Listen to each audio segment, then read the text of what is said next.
What if I told you that you could bring art history to your kids, and you could do it in a meaningful way, and you could do it even if you don't know the first thing about art, and you could do it without buying anything? It may seem too good to be true, but it's actually super simple. And in this episode, I'm excited to show you how. Stephen King said, "Books are a uniquely portable magic." And while I'm not suggesting that you read Stephen King books to your kids, I really do love this quote, and it's so true. Books are magic, and they are the simple way that you can get started exploring art history with your kids without knowing anything about the subject yourself. Simply go to the library, find a storybook, check it out, and dive into a magical new world. It's so simple, but it can be the beginning to an amazing artist study. Art history storybooks are magical for so many reasons, and the fact that they make art history studies quick and simple to get started for us is just the beginning. They make artists approachable. They make artists relatable, and kids can find similarities between these kind of iconic, larger-than-life, legendary figures and themselves. Kids have an opportunity to bond with these artists as people first. And it's so fun and exciting to find out what you have in common with these people. Maybe your kids love cats like Andy Warhol, or maybe they have interesting stories to tell like Faith Ringgold. Maybe they're passionate about nature and environmentalism like Hundertwasser. Whatever the connection is and whoever it's to, because it's personal, it's a really strong foundation to build upon. Books are also a really powerful way to show kids that, just like us, artists face challenges too. This might be something really useful in the moment if a particular artist has a story of overcoming a challenge that's similar to something that your child is going through. Or these are just interesting and fascinating stories to know about and to have in the back of our mind as we go forward in life. We never know what may happen, and we may look back on something that we learned earlier and find a connection to an artist and draw strength from how they came through that particular challenge.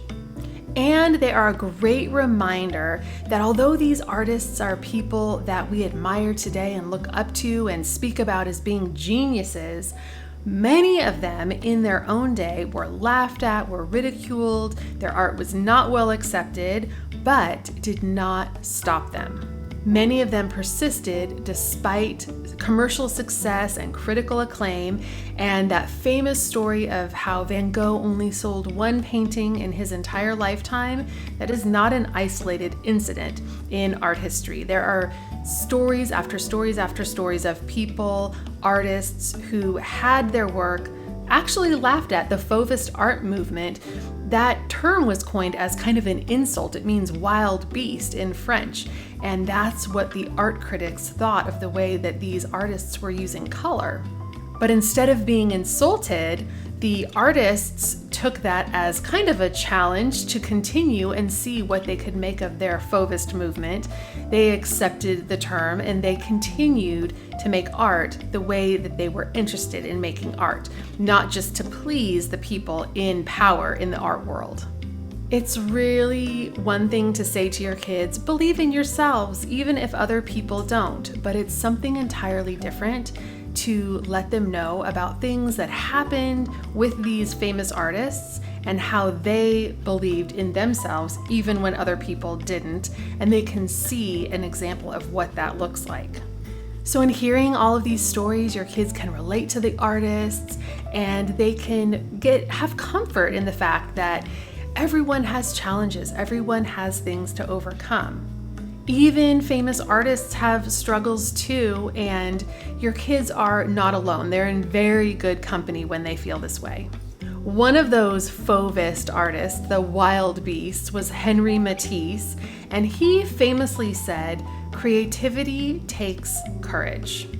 Those three little words are easy just to say, oh yeah, of course it does. But when you really think about it, it is so courageous. It's so brave to create something and not know what other people would think about it, how they will respond, whether or not it'll even turn out the way you want it to.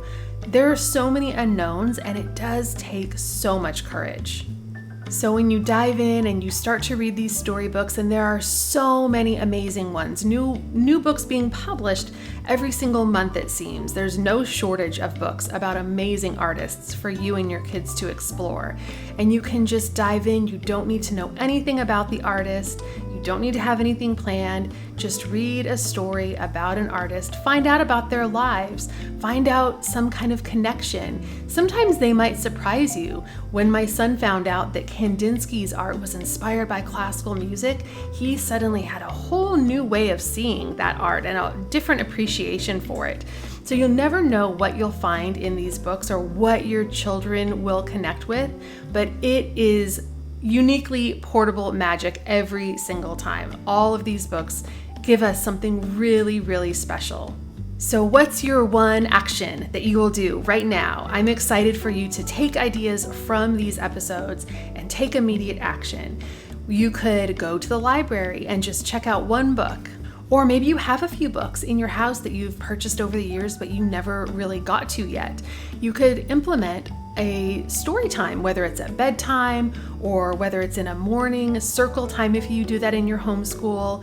Have a routine time, and it doesn't have to be every day. It could be once a week, but just have a regular way of bringing these storybooks into your lifestyle, not necessarily into a class on its own, just one storybook a week or more if your kids are really interested and love them so much they want more.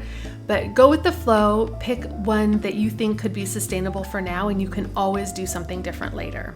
Or you could start your own library. So you could search on your favorite bookstore, go to a bookstore in person if you have one locally that you love to visit, and choose one book this week and start your collection and decide that you are going to build an amazing storybook library over the years and just add to it as you can. That would be such a fun action step to take this week. So remember that storybooks are here for us. It's so easy to forget sometimes all these amazing things that are at our fingertips. We can get a storybook. It takes 5 extra minutes if we're already at the library. It takes 10 extra minutes on our way home from grocery shopping to stop at the bookstore.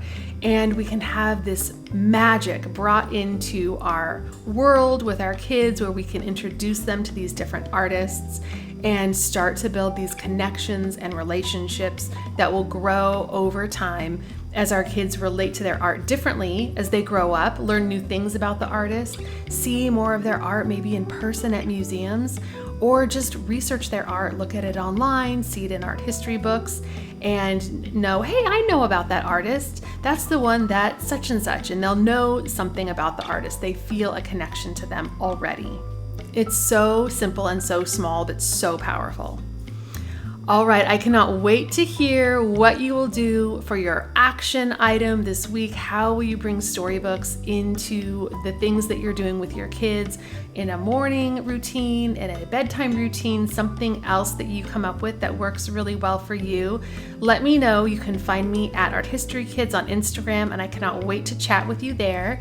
Until next time, stay inspired.